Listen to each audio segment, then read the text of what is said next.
Welcome to the Reality Revolution. I'm your host, Brian Scott, and this is dedicated to all those spirits out there who believe life is meant to be magical and fun. Here we venture to share the very mysteries of self and reality. My purpose is to help light that spark inside of you, to reawaken your sense of fascination and awe towards the world. I'm going to try to help you hack reality and unleash your potential and open unlimited possibilities of wealth, health, and relationships in your life. Welcome. I'm so excited you get to join me today on the Reality Revolution. We are going to talk about the mirror principle. What I want to do, my intention for this episode is to dive deep into the mirror principle in transurfing. If you study reality transurfing or Tufti the Priestess or any of Vadim Zeland's writings, you will know one of the most important concepts is the mirror principle. And to be honest, the mirror principle is a little bit complicated, a little bit confusing, but clearly it is very important. It is mentioned, the word mirror is mentioned 326 times in the book Reality Transurfing. It's mentioned 128 times in Tufti the Priestess, and it's mentioned 126 times in 78 Days of Transurfing. Clearly, mirroring and the mirror universe and the idea or understanding of the mirror is one of the key principles of transurfing, yet we don't talk about it enough. The concepts are simple, but what I want to do is go through, and I have some passages from all of these books, and I want to discuss some of these and how it's applied in my life. And just by bringing up some of these writings, we can learn more about it and discuss it. I don't fully understand this. I've applied it and I've already seen huge changes. And keeping the idea or understanding of the way the mirror works just in the back of my mind has completely changed my behavior, and I have received great results from it. It's a good way of thinking and understanding the world around me. So I'm highly recommending that you consider this concept. Keep it in mind when you are going about your daily grind, whatever you're doing, whenever you're taking action on things or even meditating. I do plan on creating a mirror meditation to focus in and on the idea of the mirror universe. Before we do that, I want to go through some of this stuff, and I want to dive deep on the mirror principle in transurfing, and hopefully by doing this together we can learn some of this better. And so one of my favorite passages is in 78 Days of Transurfing, and it's a message to the creator, and it's one of the first times where I really love the reference to mirror. And so it says, once in the distant past, or perhaps it was in the future, it's difficult to say for certain, the universe forgot itself. Nobody knows why. It is simply the nature of the universes that from time to time they forget themselves. She probably dozed off and could not remember her dream, and she woke up. What existed before her dream? The dream before that, perhaps. Maybe the universe was the dream. One way or another, the dream that could not remember itself was transformed into nothing. Could it have been otherwise? Who am I? Nothing asked itself. You are a mirror. Mirror. Mirror. Reflection responded in a gazillion flecks of light. Who are you? Mirror asked. I am the reflection in you. Where did you come from? I was born of your question. But I cannot see you. I cannot even see myself. How can I be a mirror? I am nothing. Exactly, reflection answered. Emptiness is, in essence, the most primordial and infinitely multidimensional mirror of all, because in the void, nothing reflects nothing. What do I look like? You don't look like anything. Am I big or am I small? Yes. What do you mean, yes? You are both. You are as you imagine yourself to be. You are both infinitely big and infinitely small at the same time, because infinity and a dot are the same thing. Oh, strange. So where am I? Right now you're in the variance space, reflection answered. Variance of what? Anything at all. The space also appeared as a result of your question. Everything you think about comes into being, for you are an infinitely multidimensional mirror. To your every question, there exists an infinite number of answers. Why do I exist? To be. What can I do? Anything. The world was created in the dialogue between the mirror, which we call God, and reflection. Welcome, dear Master. I am writing you this message because you are reading these lines, which means you intend to become the ruler of your own world and destiny. That's the exact passage from 78 Days of Transurfing, and I always love that. If you look at the passage on dual mirrors in reality transurfing, the manifestations of reality really are described as taking two forms: the physical, which can be touched, and the metaphysical that lies beyond the realm of perception. And both types of manifestation exist simultaneously, each form penetrating and complementing each other. Dualism is an integral part of our world, and many things are comprised of opposites. When you stand in front of a mirror, you represent a real, living, physical object, and your reflection, on the other hand, has no material substance. It is simply on the reflection. It is metaphysical, imaginary. Even though when you look at the mirror, you know it doesn't exist, yet it just as real as the object reflected. The world can be seen as a gigantic dual mirror. Now, one of the things that I think may confuse people when we talk about the mirror principle in transurfing is that we think of an actual mirror, the kind of mirror that you have in your bathroom. But imagine if there is a three-dimensional living mirror, and the interaction between this mirror is the key, because the mirror does not want you to know it is a mirror. So on one side of the mirror lies the physical universe, and on the other side of the mirror lies the metaphysical alternative space that we talk about in transurfing. In the dual mirror, unlike in an ordinary mirror, the material world serves as a reflection of the intention and thoughts of God, as well as the living beings that are an embodiment of Him. The alternative space is like a matrix or template. You could figure that all of alternative space could be nothing more than a digital code. But it's like a matrix or template which is used to cut the stitching and the fashion show for the movement of all matter.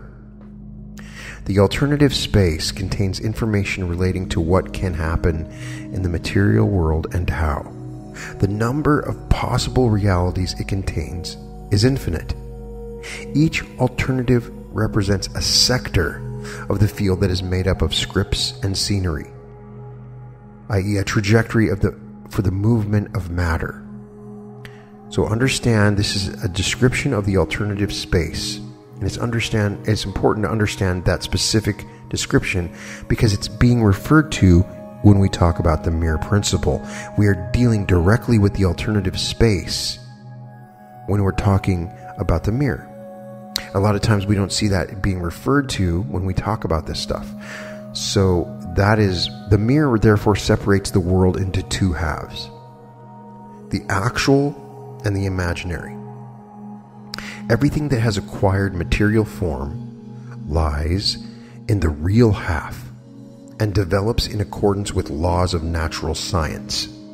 Science, as well as the conventional worldview, is only applicable to what happens in reality. Reality is usually understood to mean everything that is subject to observation or direct impact. If you take away the metaphysical side of reality and only take into account the material world, the activity of all living beings, including man, is reduced to primitive movement within limits of inner intention. And as we know, using inner intention, a goal can be reached by means of direct impact on the environment. In order to achieve a goal in this way, you have to take certain steps, push and shove, elbow your way forward, and do a specific job. Material reality is physically tangible. It responds instantly to direct impact, which creates the illusion that this is the only way in which results can be reached. However, in the realms of the material world, the range of realistically achievable goals is significantly narrowed.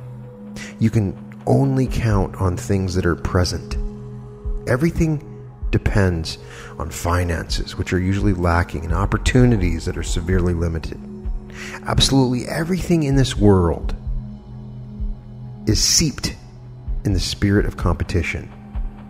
Too many people want to achieve the same thing, and there's not enough for everyone, at least within the realms of inner attention. So where do we get the conditions and circumstances that are essential to achieving our goals? This is where they come from. The alternative space, that metaphysical space on the other side of the mirror. On that side of the mirror, there is an abundance of everything, and there is no competition. The goods are not physically present, but the great thing is, you can choose anything as if it's from a catalog and then place an order. Or as we talk about in Tufti the Priestess, you can choose any movie script or movie that you want to move into and take a role in that movie. So you have a choice of the reality that you want. Sooner or later, the order will be fulfilled, and you will not even have to pay for it. You have to observe certain manageable conditions, but that is all. And I know that this sounds like a fairy tale. It is far from it. It is far from a fairy tale. It is more than realistic. Thought energy does not even disappear without a trace. It is capable of materializing a part of the mirror into the other side of the mirror. It is capable of materializing a sector of the alternative space that corresponds in quality to the thought energy being radiated. Or as Abraham would say, it is on the same vibrational level. Processes that take place in the subtle planes actually play no less an important role in the physical incarnation of alternatives that exist in the virtual dimensions. So let's just say that again. The processes that take place in the subtle planes actually play no less an important role in the physical incarnation of alternatives that exist in the virtual dimensions. We rarely notice the element of cause and effect in these subtle processes that Zeland is referring to. Nonetheless, they form the greater half of our reality. So there's a lot of aspects to reality that we are simply ignoring. Processes that take place in the subtle planes actually play no less an important role. So as a rule, the materialization of sectors in the alternative space takes place independently of one's will. Because as human beings, we do not use thought energy in a deliberate, focused manner. And this is even more the case with less developed beings. As we show as we talked about in other episodes of the Reality Revolution, the effect of mental imagery on reality mostly manifests in the form of worst expectations. That is what Zeland is saying as well. Being grounded in real life, people make their way along empty shop shelves, rushing to each their hand out for a product that has a sold sign hanging on it. Only goods of a poorer quality are left, but even these are expensive. Rather than simply flicking through a catalog and making an order, people rush in random search for what they want, waiting in long lines and trying to somehow squeeze their way through the crowd, only to get into arguments with the sales staff and other buyers. The approach still does not give you what you want, and you end up with more problems than you started with. The bleak picture of reality usually originates in the mind of the individual and gradually materializes, transforming into physical reality. Every living being creates the layer of their world with their thoughts on the one hand and their direct actions on the other. All the layers arrange themselves one on top of the other as each living being contributes to the formation of reality. A layer is characterized by a specific set of conditions and circumstances which make up the way of life of an individual being. Habitat conditions vary favorably to scanty, comfortable to harsh, friendly to aggressive. Naturally, the environment in which a person is born plays an important role, but how their life will develop later largely depends on their attitude towards themselves and the world around them. Subsequent changes in lifestyle are largely determined by the person's mental outlook.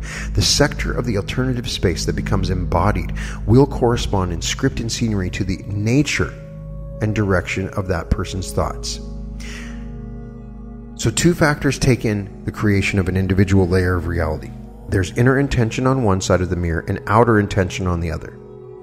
A person affects objects within the material world via direct action, whereas their thoughts they embody in physical reality, things that are not yet present. If a person is convinced that all the best things in the world have already sold out, then in reality the shelves for them will remain empty.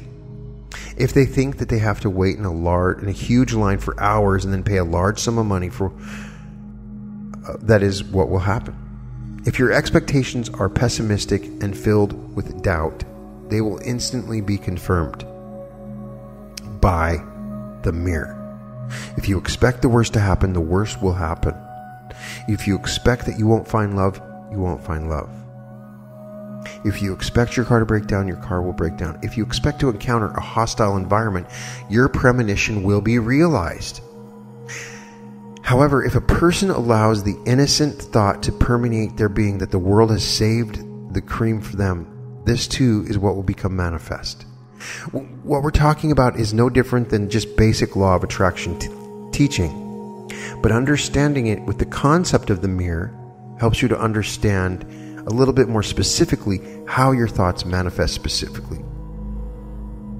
The eccentric who does not realize that nothing is meant to come easy turns up one day at a counter where they literally just had a delivery of goods as if they had been brought in especially for him. So you have the person that goes to the restaurant and waits for 2 hours in line, and then the people that show up and they just happen to get a seat. Both exist. It turns out that the first customer gets everything for free, whilst behind him the long line is already forming for people who are convinced that the reality of life is much darker and eccentric fools are just lucky. Life is a game in which the world is constantly setting its inhabitants the same riddle. Go on, guess what I'm like. Everybody replies in accordance with their own perceptions of the world. You're aggressive. You're cozy, cheerful, sorrowful, friendly, hostile, happy, ill-fated. The interesting thing is that everyone wins the quiz. The world agrees and stands before each participant in the image they ordered. If the lucky eccentric decides to change their attitude once they come up against the reality of life, their world will change accordingly, throwing the enlightened fool to the very back of the line. This is how the individual creates the layer of their world with their thoughts. The process can be explained using just a few simple principles.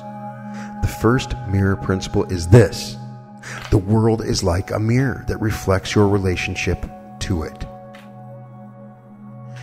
So the first principle of the mirror principle is the world is a mirror that reflects your relationship to it. The world literally consents to your thoughts about it. So why is it that our worst expectations are generally confirmed, while our hopes and our dreams simply do not come true? You know, there are a lot of reasons for this, and they're expressed when you keep on reading the second mirror principle. Reflection is formed in the unity of the heart and mind. So when you start to create reflections of the mirror, so remember the mirror is the variant space that has the information for everything is available in the mirror. Anything can be reflected in a mirror. All it has to have is the object to reflect. But also, the mirror doesn't want you to know it's a reflection. It's an intelligent mirror. So that is an important concept to understand. So we know that the world is a mirror that reflects your relationship to it. Right? But more importantly, we need to understand how the mirror works. And the second principle that Zeland talks about is the unity of the heart and the mind. As long as the mind does not contradict the wishes of the heart and vice versa, an unfathomable power emerges. Outer intention, which materializes the sector of the alternative space that corresponds to the image of one's thoughts. In the unity of heart and mind, this image acquires clear contours and as a result immediately embodied in physical reality. I just want you to try this. Find a concept that is powerful to you in your heart and mind. That is the stuff that you'll start to see in the mirror around you. However, what usually happens in life is that the soul strives for something, but the mind is filled with doubt. The heart wants that beautiful oceanfront view, but the mind says that's just impossible for us to do, or it can't do it, or too expensive or scary. The mind is filled with doubt always, and will not allow the soul to follow the urge. Or the other way around, the intellect provides convincing arguments, but the heart remains indifferent because it doesn't understand. When unity is broken, the image becomes blurred. The image of the mirror. It is as if the image splits because the heart desires one thing and the intellect insists on another. And so going back, when Zeland is talking about this, I think it's important to understand that when we're looking at a mirror, it's not just a visual mirror. It's a mirror of reflecting our feelings. Even the sense of smell, taste, all of our senses are being reflected. We seem to think about the mirror principle as a visual principle, and it is not, because the word mirror implies a visual thing. To understand the mirror principle, understand that it's a reflection of everything, of experience. That is the key. There are only two things that bring the heart and mind together unconditionally. In most cases, it's aversion, when you're avoiding something, or it's fear. When a person hates, they do so with all their heart. And when they feel fear, it fills their whole being. In the unity of aversion, a clear image is generated depicting the thing that you want to avoid. As two manifestations of reality, material and metaphysical, the heart and mind come together at the same point, and the thought form is embodied in physical reality. Now, it's so easy to be scared about something and have fear in your heart and mind. But it's so easy when you combine the heart and mind over something you fear or want to avert, for that thing to come into reality. As a result, you get whatever it is you cannot stand. So this is a matter of life and death to understand the mirror principle. Unlike fear, desires are not easily fulfilled because in this case of our desires, unity is rarely achieved. For most of the time, when you have a deep desire or goal or something you want, the heart resists the mind. Because having succumbed to the influence of pendulums, it strives towards other people's goals. The mind, in turn, either fails to answer, to have any awareness of its innermost desires, or it does not believe in the possibility of their fulfillment. So some people believe that to achieve the goal, you have to clearly formulate your order and then release the corresponding thought form into the universe and then do nothing to avoid hindering its realization. If only it was that simple. This technique works only on the condition that the second mirror principle has been fulfilled. The technique in reality transurfing requires the unity of the heart and mind. However, the unity of heart and mind is only achieved in rare cases. It is almost impossible to be fully rid of treacherous doubts. So a lot of what I'm trying to do in my other episodes of the Reality Revolution is to hack your subconscious mind and to create a unity of heart and mind. A lot of the subconscious meditations, a lot of my meditations That's really one of the key goals. And you can listen to other episodes where I talk about hacking the subconscious. The mind is so much more, and it has doubts in so many ways, and we want to gain control of the parts that we don't have control over. So what should you do? We need to consider the third mirror principle, and there is a delay in the reaction of the dual mirror. If you cannot fulfill the second principle, the fortress must be taken by lengthy siege. Try to imagine this rather unusual scenario. According to Zeland, you stand in front of a mirror, but here is nothing there except emptiness. Only after a little time does the image of your reflection begin to appear, like in a photograph. So at a certain point you smile, but the reflection still shows the same serious expression. You lift up your arms, but the mirror image remains the same. You put your arms down straight away, and again nothing in the mirror has changed. In order to see your reflection with raised arms, you have to hold them up for a long period of time. The dual mirror works in exactly the same way, except for the time delay is much longer, and so the changes taking place in the mirror are practically imperceptible. Material realization is inert like tar. Nonetheless, a thought form or slide, as it is referred to in transurfing, can be materialized. All it requires one basic condition. You have to run the slide in your mind systematically for a significant period of time. So the point of this is that if you do this just for a couple of days, it's nothing. If there's a delay in the mirror and you lift your arms up and go down, the delay, you will not see the arms go up and down until way later, and then you turn around and then suddenly you see yourself.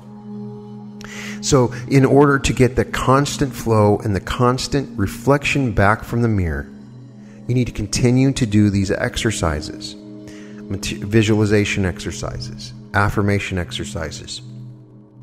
By doing this on a regular basis, running the slides systematically for a significant period of time, you will start to see the reflection come back to you. Believe it or not, it will happen. It will happen so much. It is so fascinating how this happens. It is so fascinating how once you become aware of this, everything changes. The reality mirror is like a normal mirror, only it works the other way around. The image being reflected and the reflection itself change places. You can touch the reflection, but you can't touch the image. The reflection is on the other side, is on the front side, facing the mirror glass, and the image is on the other side. The frontal side is physical reality, while the other side is dream space of the film roll archive. So as you already know, the physical reality is like a frame, which moves along a film roll.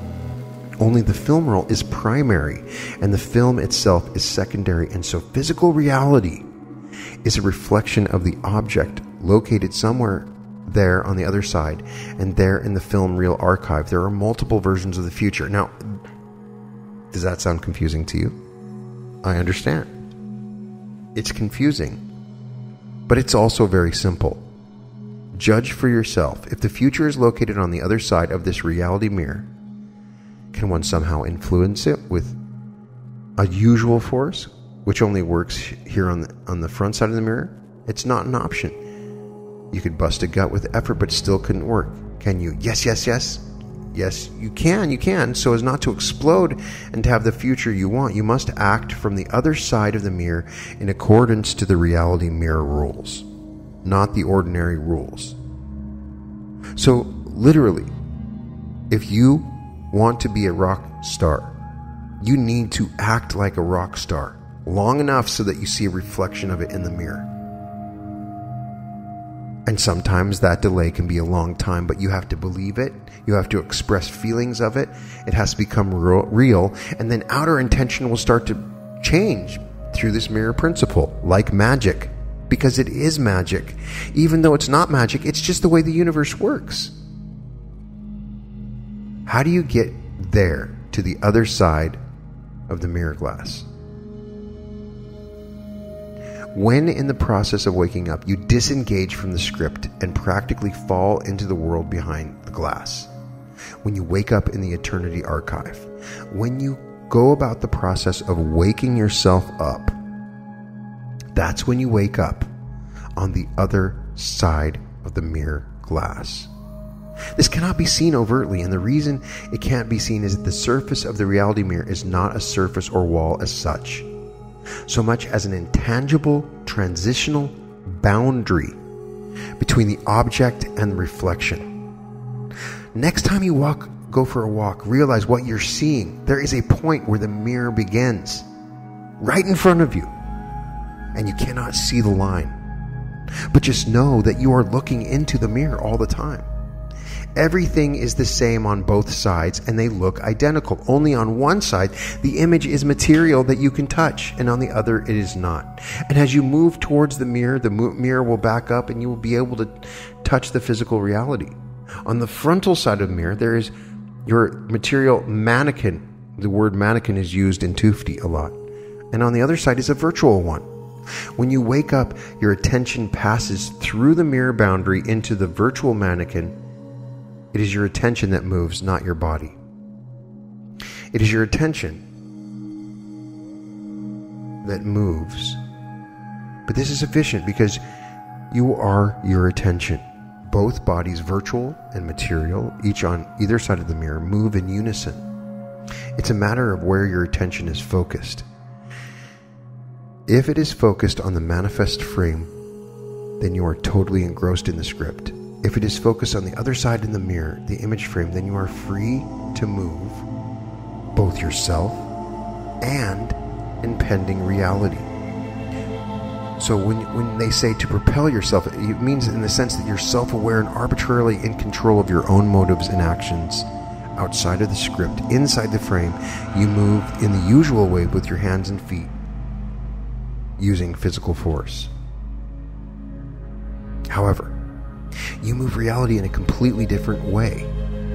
With attention, intention, and meta power, as referred to in Tufti, you will gradually come to understand what meta power is when you start to sense it. I would not be able to explain what physical force is if you had never tried using it.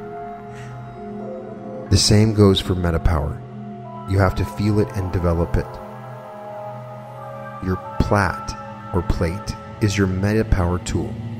The frame illumination method is an exercise for developing meta power at the same time as being a way of composing the reality you desire. So once again, reality is a reverse mirror. Here the reflection, there the image. Physical reality is on the frontal side, whereas the film roll archive is on the reverse side. Am I making sense? And it's okay if this is still confusing. We're pondering this together, and we're going over the concepts discussed in Transurfing. And I think just by discussing this, you start to see the way that the mirror reflects. And it is clearly a critical concept in Transurfing.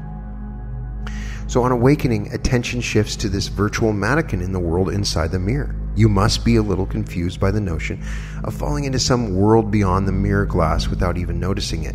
I know that sounds bizarre, and perhaps not just a little confusing, but don't worry. You actually fall into the mirror every night when you go to sleep, according to Tufti. When you awaken in waking life, when your attention stands at the awareness center, or more specifically, yourself appears in the body of a mannequin or a virtual mannequin on the other side of reality, in the moment you become immersed in a dream, the same thing happens.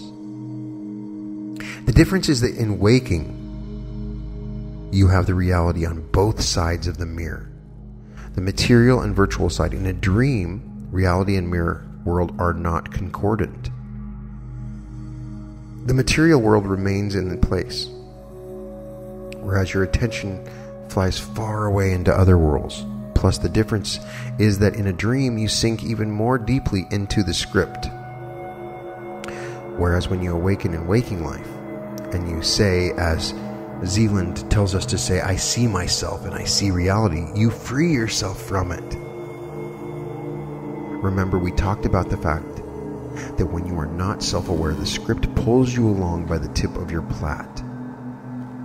So who or what pulls about your physical mannequin on this side when your hook is at your disposal and you are simultaneously in a virtual mannequin in the mirror world? pull yourself about. You acquire the ability to move things freely, both yourself and impending reality, precisely because you are in the mirror world beyond the glass, on the same side as the image. Only the image can propel the reflection, and not the other way around.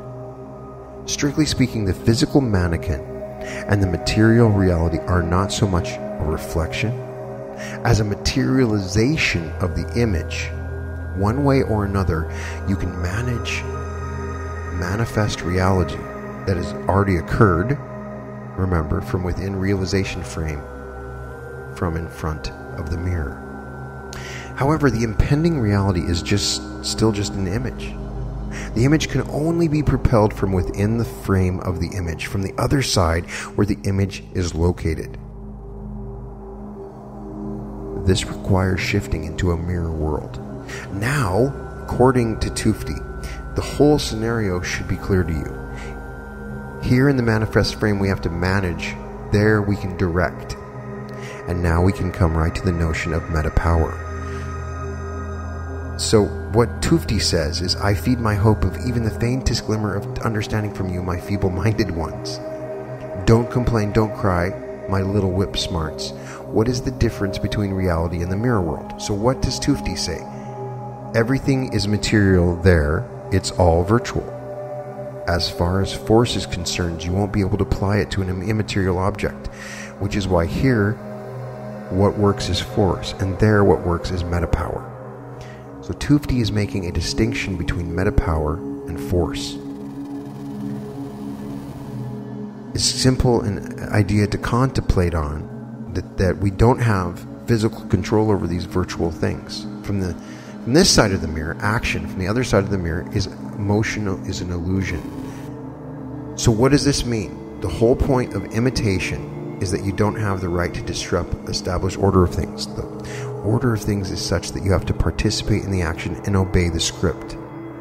So as repeatedly discussed in Tufti and in Transurfing, if you become an actor and you imitate something, if you imitate some particular concept, even if you go back to my episode with Quasi where we talked about identity shifting. So what happens is when you go about this, when you imitate a reality that you want by shifting your identity, the order of such things is such that you have to participate in the action and obey a script. There's a script for that thing that you wanted, the identity. Not a single character is permitted to jump out of the film script or do whatever they please in the film. The script is not the result of any individual's subjective will. It is objective reality, which is something you're stuck with. You're stuck with the script. There are multiple scripts for you to choose from. You are none of those scripts, or none of the thoughts in your mind, but you can choose the script. And once you fall into the script, fall into the script. Objective reality is such that you're doomed to exist within it, like characters in a film strip. So you may not agree, you may complain, but there's nothing you can do about it. It's just like complaining that there's a sun, or complaining that there's a moon. You can try to defy it, but nothing will come of it. Whatever is shot on the film strip will occur. So there is a script that will occur. You need to come to a point where you go to the other side of the mirror and wake up in that eternity archive.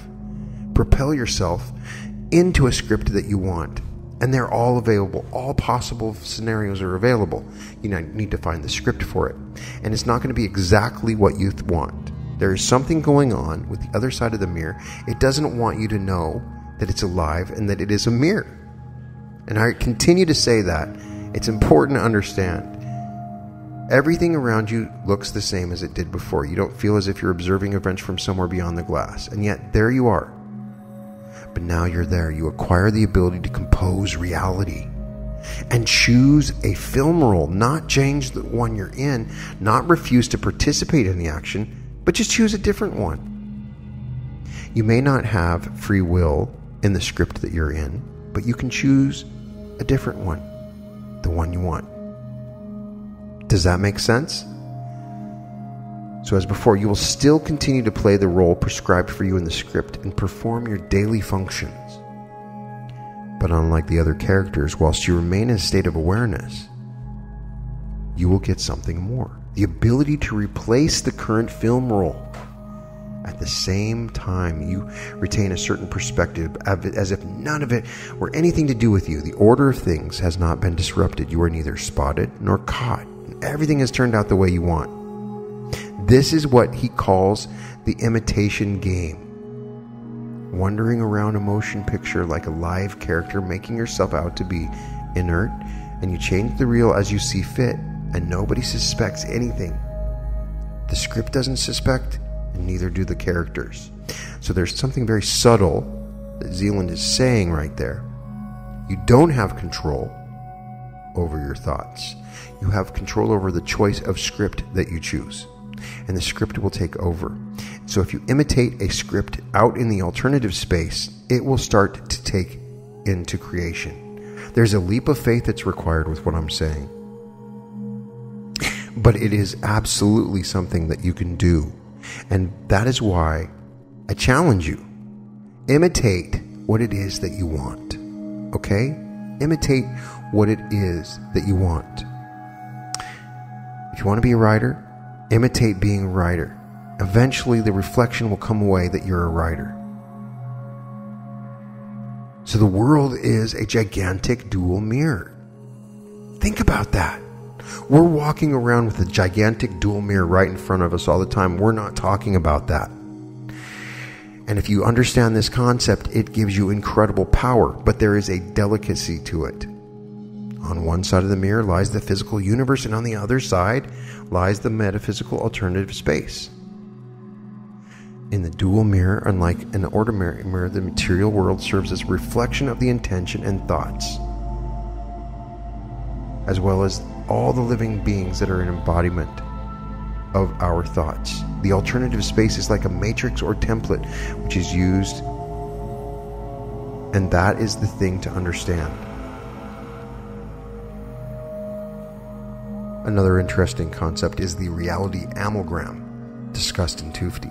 With the help of the slide technique described in Transurfing, you can successfully create an image which the world mirror will stream into physical reality. Aside from any concrete image, though, it would not be at all bad to maintain an unchanging background to the layer of your world that would consistently create a favorable atmosphere. You may have noticed in the past that your reflection is different when you look in the one mirror than it does when you look in another mirror. It is the same face, but every mirror brings out its own different nuances in the reflection. Very slight yet tangible differences are revealed, such as emotional coloring, mood, or even psychological type, depending on the mirror. So the reflection will be kind or angry, healthy or sickly, alternative or less so. You might wonder what could account for the disparity, for the reflective surface of each mirror should objectively convey an exact copy of the image. However, there are a range of factors that can have a tangible effect on the transmission of an image.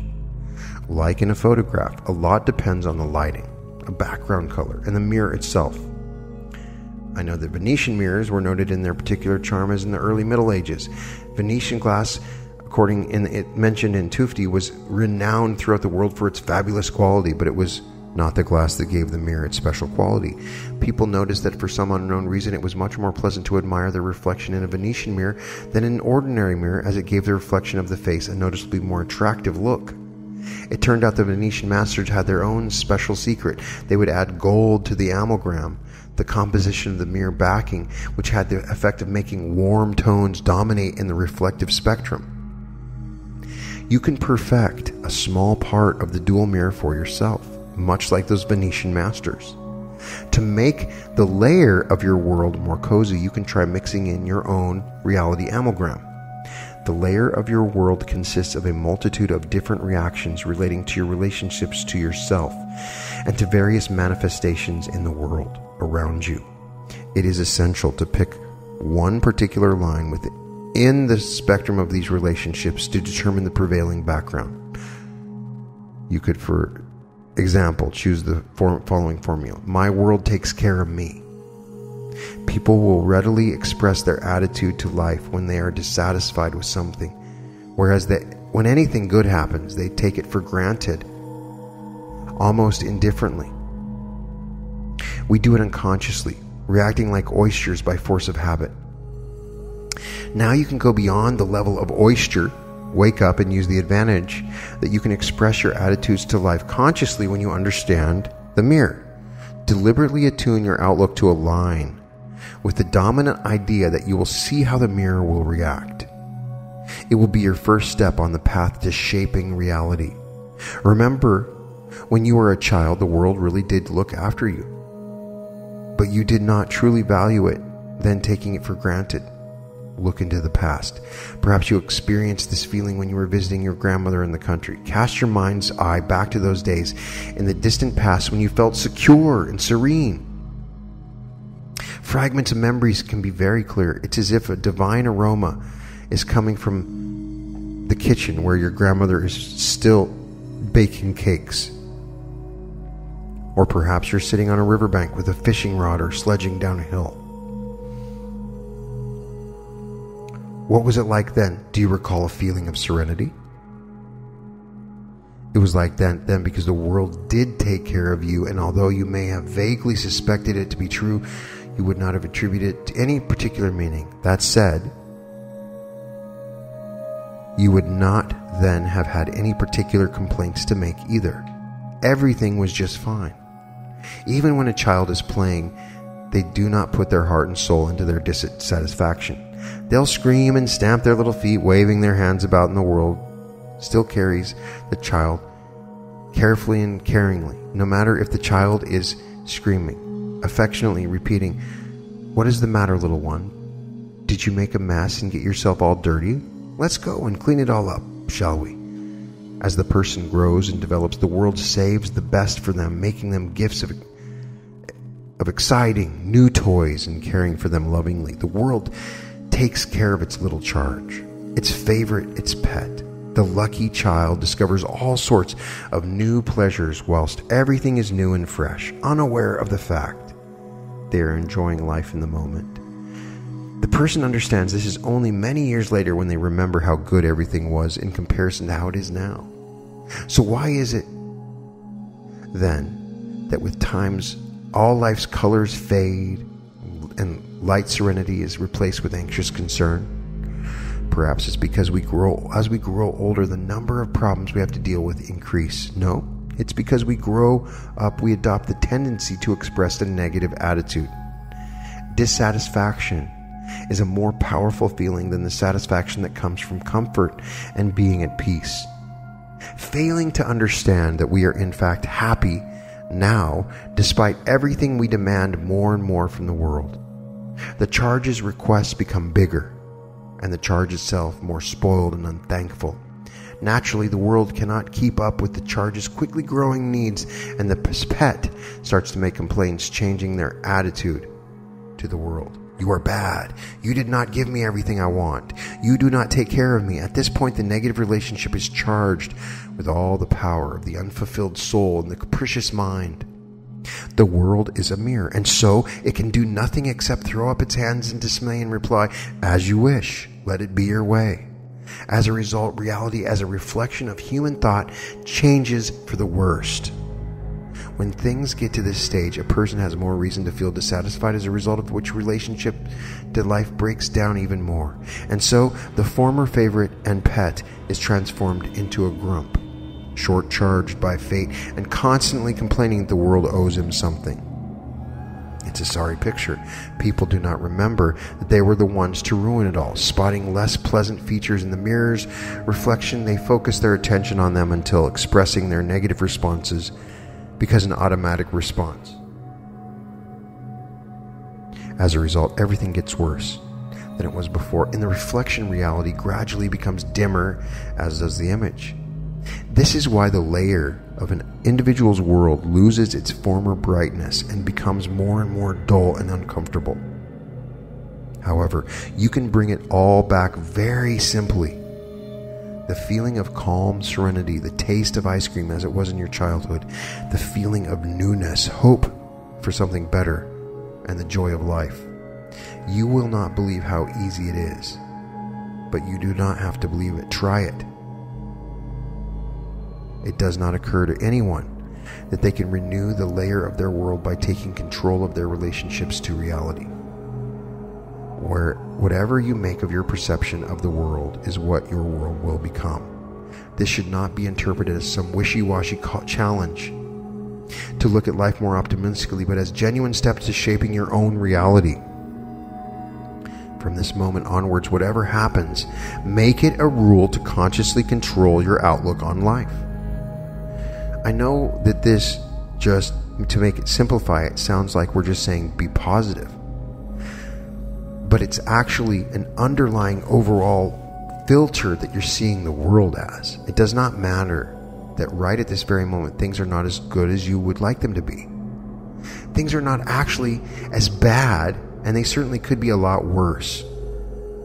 There are no stones dropping from the sky. The earth is not flame under your feet, and there are no wild animals chasing you right now. Indeed, the world has changed considerably since you cooled your relationship to it. Do you remember how it used to cradle you in your arms, feed you with grandma's cakes, and tell you stories? And then you grew up and a wall of estrangement appeared because between you and the outside world, warm spontaneity grew into estrangement. Trust was replaced with fear, and friendship turned into cold calculation. Yet the world did not get angry and turn its back on you. It simply went quiet and walked beside you, deep in thought, like an old friend offended by a cold welcome. Look around you. Your world is still taking care of you. It planted flowers and trees for you. You do not pay attention to the sun, sky, or clouds, but imagine what life would be like if they were not there. In the evening after a hard day's work, you can enjoy a moment of relaxation and comfort, whilst outside it pours down with the rain and cold wind blows. The world still feeds you and puts you to bed. The world looks at you and sighs in longing for those happier times, yet you turn away and fall asleep, thoroughly convinced that the world is not what it used to be, and that the past can never be retrieved. The world has not changed, just as a mirror never changes. It is your relationship to the world that has changed, and with it, reality, as a reflection of your thoughts. So, open your eyes, sit up in bed, and look about you. It is the same world as it was before, and that took care of you and with whom you once so enjoyed spending time. Imagine how delighted the world will be when you finally come round from the illusion. Now you're together again, and everything will be used as it used to. Never again must you offend this old faithful servant with your thankless attitude. And most importantly, do not hurry, for according to the third mirror principle, he needs time to get back to the former self. Initially, you will need to show patience and self-control. You have to understand that this is part of your work on shaping reality. The work you're going to do consists in the following. In any circumstance, even the most minor, confirm your amalgam formula. It does not matter what is happening, whether it is something good or bad. When something fortunate happens, do not forget to tell yourself the world really is taking care of you. Cite this confirmation in every minor detail of life. When you come up against something that might disappoint you, make sure that even so you tell yourself that everything is unfolding as it should according to the principle of the coordination of intention. However circumstances unfold, your reaction must be unwavering. The world is always looking after you, no matter what.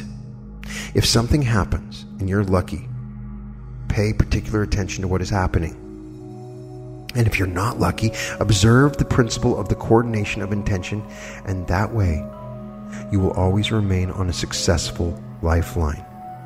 It's the advantage algorithm. Everything happens has an advantage for you. You do not have to know what dangers the world is protecting you from, or by what means it does so. Place your trust in the world. It is essential that you learn to trust. When a person finds themselves in a difficult position, they are more inclined to rely on themselves than hope things will turn out for the best. An adult will always insist, I can do it myself. So the world places them on the ground and gives the opportunity to manage on their own. Break the ice of mistrust. Every time you face a problem, even if it is relatively minor, say to yourself, I let my world take care of me. This does not mean you should do absolutely nothing and sit there with your arms folded and don't never leave the house. It's a matter of adopting the thought that everything will turn out well of its own accord, by default. The mirror will reflect your perception flawlessly. If that is how you perceive it to be, then let it be so. Make a habit of allowing the world to take care of you. From the tiny details of everyday life to the most important issues in your life. If you have walked out the door without an umbrella and it looks like it might rain, do not head back inside. Tell yourself, my world and I are going for a walk. Tell your world, you will look after me, won't you? Your world will, of course, answer you, of course. You can boldly rely on your own world. It will not rain, and it does not. The world will provide you with somewhere to shelter just in time. If things do not turn out so successfully, and do not be offended or doubt bitterly whether the world takes care of you, remember that you're standing in front of a mirror. And I apply this most powerfully to when I was shot at. I could have become very fearful and afraid, but I knew that this had been happening for a reason, and I gave an advantage to it, and I was able to overcome it.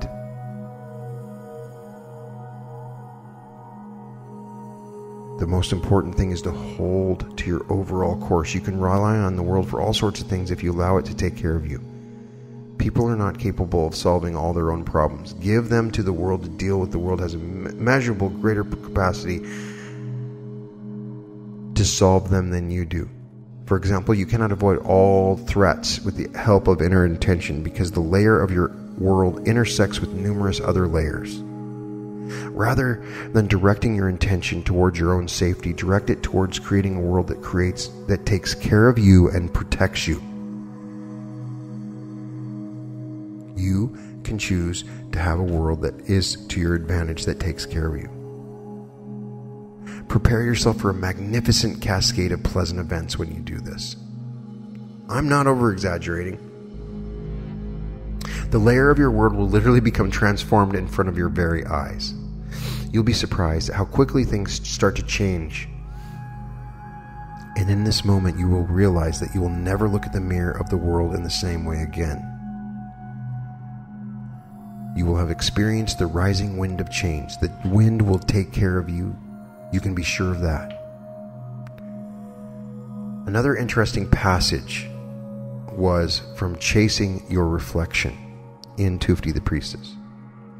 And Zeland explains that each person creates the individual layer of their world, their own reality with the mental outlook. Their reality acquires a certain tone depending on their attitude. Figuratively speaking, weather conditions are set. There may be morning freshness in the sunshine, cloudy skies and heavy rain, or even a raging hurricane and natural disaster. So to some extent, reality is created, as is commonly thought, as a result of persons' direct actions. Thought forms are no less powerful, however. It's just that their impact is less evident. In either case, the majority of problems are caused by a negative attitude to life. The mess that is created on the metaphysical layer then has to be sorted out on the physical level, which complicates the issue. A person's frame of mind is conditioned by what is happening around them. So we need to find a way to overcome our own circumstances. At the same time, a person's frame of mind is conditioned by what's happening around them. So what we have is a closed feedback loop. Reality is created as a reflection of an individual's thought forms, and those forms in turn are greatly determined by the reflection itself. When a person stands in front of a mirror, they focus all their attention on the mirror without trying to look inside themselves. And it turns out that the ruling role in the feedback chain is played not by the image but by the reflection. The person finds themselves under the mirror's power because they're mesmerized by their own copy. It does not occur to them that they can change the original. It's specifically due to this obsessive focus on the reflection that we actively get what we do not want. Usually our negative feelings have a total grip on our attention. We're absorbed with the thoughts of the things that we would prefer to be different. We think about the things we do not want, and we do not want the things we think about. That is the paradox. The mirror does not take into account a person's willingness or reluctance. It simply conveys an exact reproduction of the content of the image, no less and no more. It is quite absurd. People voluntarily lug around with them the things they cannot stand. The saying should be, not my tongue is my enemy, but my thoughts are my enemy. Despite the absurdity of this is how things are. What happens when a person feels hate? They pour their entire heart and mind into the feeling. The sharp image is perfectly reflected in the mirror, filling the layer of that person's world. Whatever you hate, you will encounter in your life in abundance. And this causes one to be even more irritable, which in turn embellishes the intensity of the feeling. Mentally, a person reaches a point where they are ready to tell everyone to get lost. And the mirror then returns an event like a boomerang.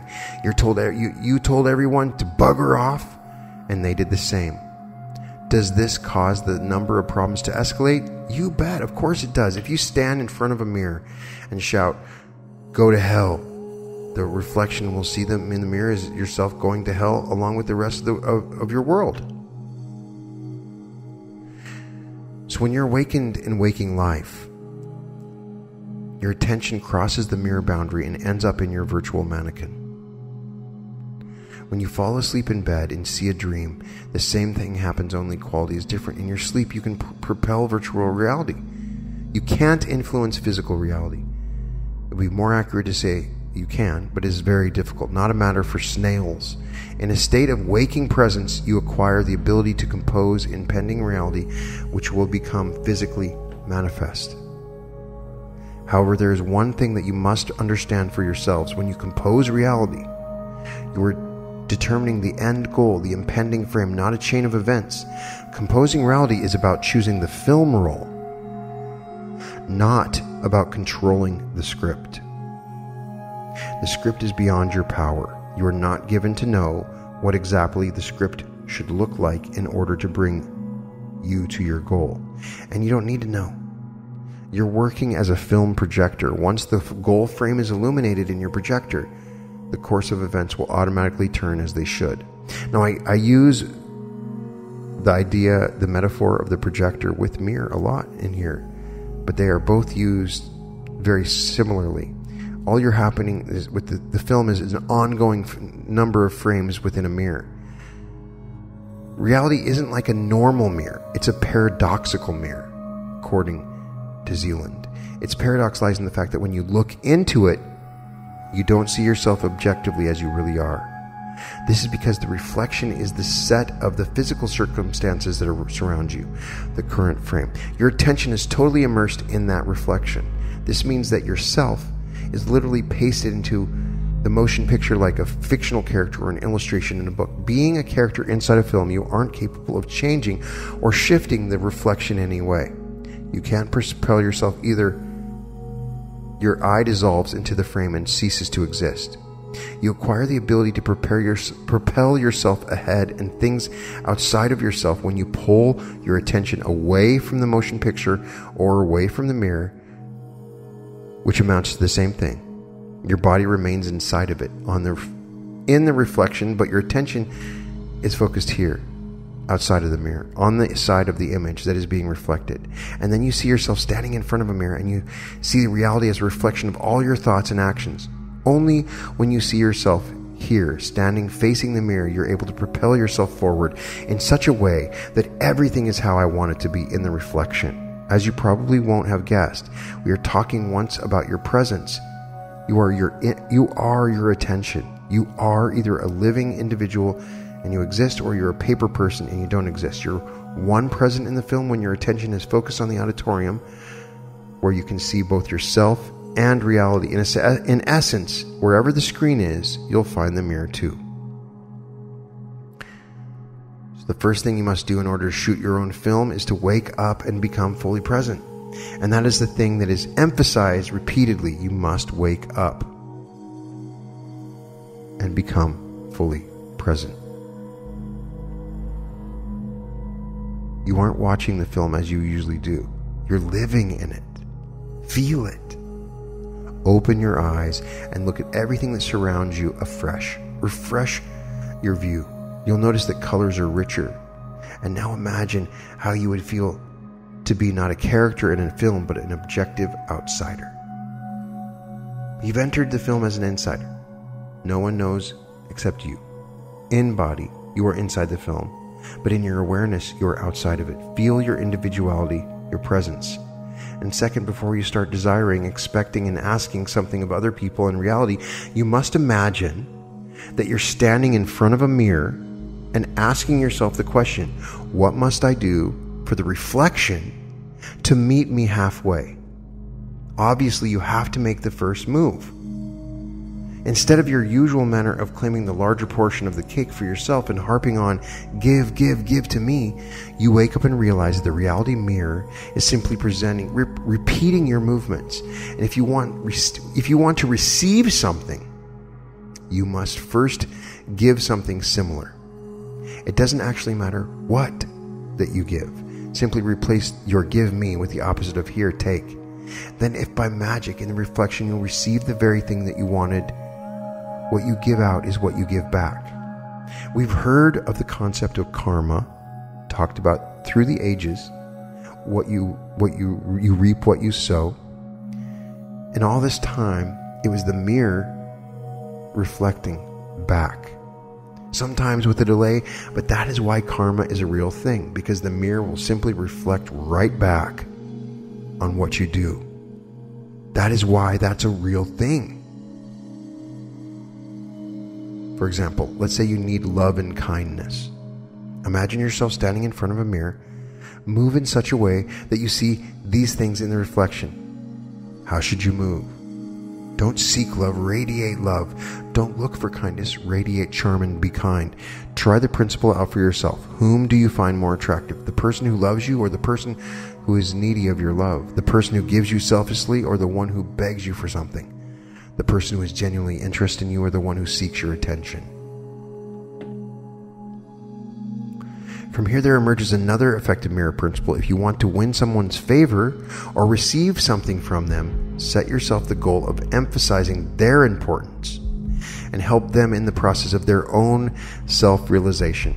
Obviously, you'll have to forget about your own importance for a while and focus on the importance of others. It is a paradox because here, it's all the same mirror. You benefit when you think about the benefits of others rather than your own benefit. If you do not want to make enemies, be aware of the danger of bruising someone else's feelings of self-worth. Helping others gains the advantage should be part of your personal life philosophy.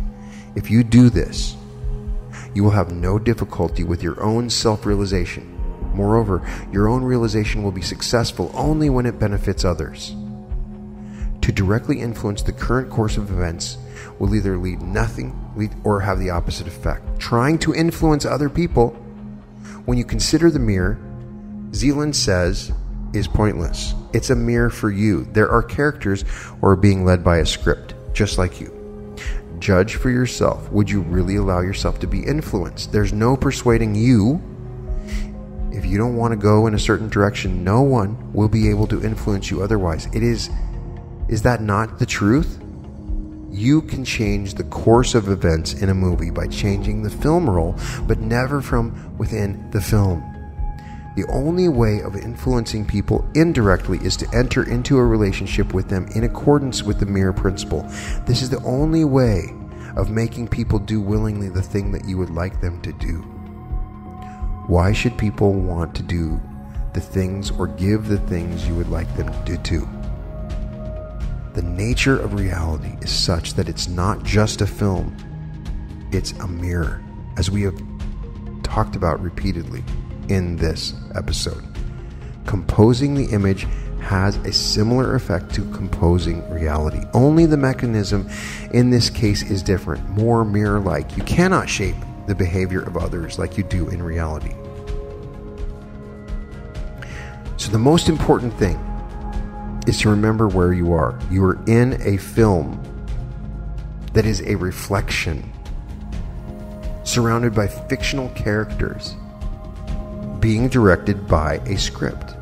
On the one hand, you can switch the film roll, you can choose an alternative space in the other side of the mirror. On the other hand, it has a mirror reality, which is deceptive in the sense that it does not have a visible surface separating the image from the reflection. Don't forget to be present and remember the mirror. Just remember that both the positive and negative will come back to you like a boomerang.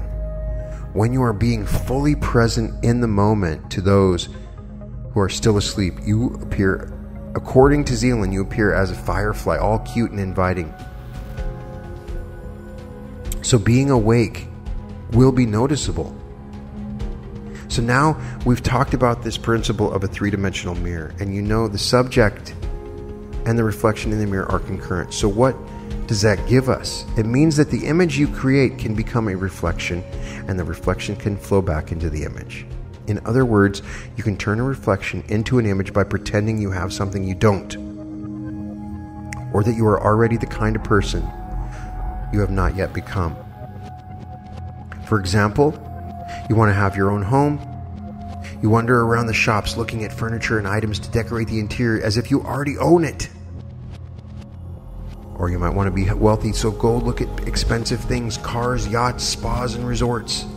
Allow wealth into your life. You might want to become a star. Behave as if you are already a star. Live that life, for now at least, in your imagination. Don't worry if it feels like it's not genuine, like a game or self-deception. If you are serious in your approach to the game, reality will be forced to take you seriously. So when we talk about the technique of identity shifting and we become something else, like an actor, and we play this role seriously, days at a time, that sounds crazy when you really analyze it. Act like you're George Clooney and you'll start to have the results of being someone like George Clooney. It is a mirror after all. Your task is to feel now how you would feel if you had already had what you want, or already were the person that you like to be. You have to fake it and live out the game. It's make-believe, but it's not a joke. Gradually, the picture of reality will attune itself to what your make-believe reality is. Reality loves to create illusions, but cannot stand being fed them. It will find a way of turning the illusion you have created into reality. So create the illusion in your mind. Zeland says that all these exercises he has for the mirror are what is being referred to as moving from within. What is the difference between shaping an image or a reflection and shaping reality? When you compose an image or reflection, you're working with the mirror. When you shape reality, you illuminate the upcoming frame. In each case, you're using a different aspect of the nature of reality. In the first case, the mirror. In the second, the film. The technique is different in each case, but the result is the same. What you desire becomes manifested in physical reality. You may question whether faking it is really enough to somehow miraculously turn something into reality. Zeland says, don't worry. It's quite pliable, and it's finding ways and hows. For this is a film in many variations, and the illusory mirror is also an illusion, which can be shaped and controlled. All you have to do is remember and use the right approach. The first essential condition is that it's a serious game. When a good actor plays a role, they become transformed into their character. They literally live it because playing a role is a serious game. Your task is to perform the reverse path from the character that you currently are, which you aren't satisfied with. You should become the actor, playing the role of an imaginary character. You must live your role to such a degree, to such a serious degree, that it is real. That you are genuinely transformed into that being. This is the reverse process. The second condition, the game needs to be consistent. The mirror of reality does not respond instantly. It has a time delay factor. So in order to create change, You got to do this more than once. You have to act purposefully, methodically, with intention, and regularly. Once you begin playing with reality, you must be patient. At first, you have to act blindly without relying on instant results. Results will appear, I promise, but only if reality, observing your game, is the first to lose patience. Composing a reflection means creating your own illusion for reality. If there is something you want, pretend that you already have it. If there is someone you want to become, behave as if you already are that person. Be in the role, take it seriously, and live it like a professional actor. Live in your thoughts in virtual space and where possible in your actions in reality until you totally believe in the illusion you have created. As soon as you believe it, reality will believe it too. Then a miracle will happen, and now the reflection method again and again and again, over and over. Catch yourself thinking, I want something, or I want to be a certain type of person. Become fully present and don't want it. Become fully present as if you already have it. Now, that is said all the time in law of attraction and reality creation. This is giving you a better way of understanding it. It doesn't matter exactly how you fake it. That's for you to decide, but be inventive. The more creative you are, the more effective you'll be. The technique of the image composition is mostly used in relation to people. The technique of composing the reflection, mostly in relation to reality. It is better not to pretend with other people, but to be sincere and be yourself. But you can pretend as much as you like in front of a reality mirror, within limits, of course, without losing a sense of reality. Remember that playing with the mirror and the upcoming frame is not enough. You also need to do everything that is required of you to realize the goal in the current frame. That is to take concrete action and not just lie around the sofa dreaming. Take action. Reality pretends not to be a mirror. Also, reality pretends not to be a motion picture. Reality is pretending. You are at the same time both inside and outside the mirror and inside and outside the motion picture. The image and the mirror reflections are connected. So what does that give us? It means that the image you create can become a reflection, and the reflection can flow into the subject. In other words, you can turn a reflection into a subject pretending you have something you don't. I could continue talking about this forever, continue going over this material forever. There is so much more to it. It is a little bit repetitive, but you can create your own reality by understanding this principle.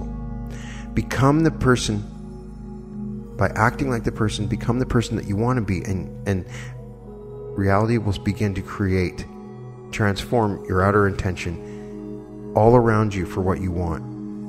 Remember, every thought, every action that you take will be reflected back to you by reality at some point in time, in some way, shape, or in form. Understanding this concept will give you a better understanding of decisions to make, choices to make, and the changes that you see in your world. What do you do? It's a tough question. Just be constantly aware of it. Stay awakened and understand that you have an essential control over reality by understanding that reality is a mirror. And it's a wonderful thing.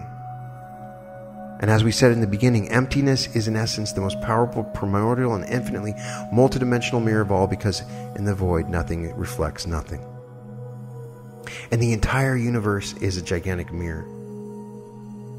And we have access to it. And the mirror is intelligent and will reflect back to us what we think. Choose positivity. Choose an advantage, so that when bad things happen in your life, you look at them as if they're an advantage to your life. Understand the importance of your thoughts, and understand your actions will be reflected back to you. I would love to know how everybody out there applies these principles of the mirror reality. Come to my Facebook group, The Reality Revolution, where we talk about this stuff. Drop me a line at media@advancedsuccessinstitute.com. I would love to hear your thoughts on this. If you've found a way to manipulate this reality illusion in a powerful way that I have not discussed on this podcast, I would love to hear about it. There's so many different possibilities when you accept this as truth, that you can attempt to have incredible things happen to you if you play around with the ultimate realities of this mirror principle. I hope that I've given you some of the material to help you contemplate this stuff. It's been a little bit repetitive and maybe a little bit complicated. And I hope by focusing on this, it gives you just a little bit better understanding of the concept of the mirror in transurfing. It's been wonderful that you've joined me. Thank you so much for sharing in this knowledge, and welcome to the Reality Revolution.